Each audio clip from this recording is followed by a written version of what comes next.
My name is Mona Nojakam, and I'm from Taos Pueblo, New Mexico.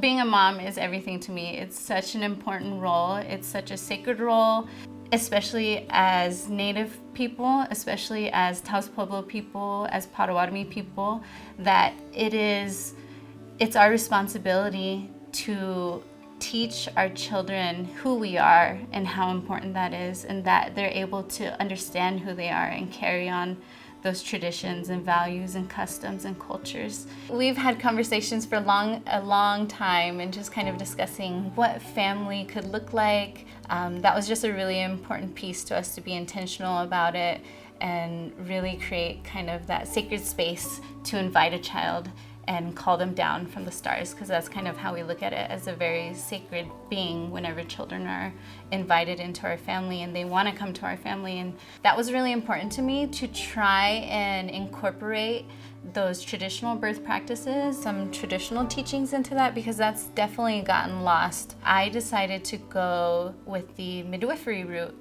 I really seeked out the wisdom and experience of a doula, in that Taos Pueblo doula provided so much information to me that nobody else really knew. I had a normal pregnancy for the most part. It's really difficult to decipher what's normal in pregnancy and what's not, because you'll read lots of different things, and even just talking to folks will say, oh, that's normal, when maybe it necessarily isn't normal. At about 41 weeks, I noticed that I was experiencing extreme swelling that kind of happened very quickly in my legs, and I brought that up to my midwives, and they referred me for more testing.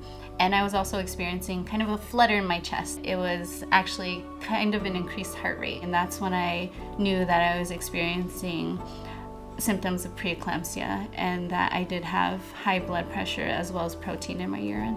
I felt that something wasn't right.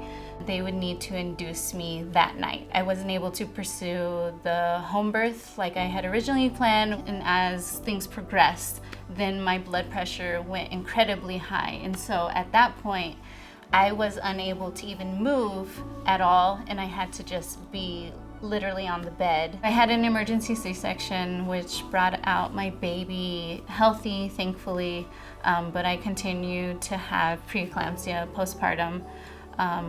Just days after having my child, I continued to have high blood pressure, and even when I was sent home, I continued to have high blood pressure. So I didn't know how to navigate this, what I was supposed to do moving forward. And thankfully, I had my midwives that were still a part of my process. I had a kind of community of support. Otherwise, I don't know how I would have gone through that. My husband was amazing. He's always incredibly supportive of me.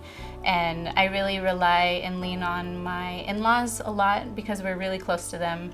I'm so happy and thankful that I had my husband right beside me throughout this entire process to really help me think through what was happening, as well as be an advocate for me too. Trust yourself.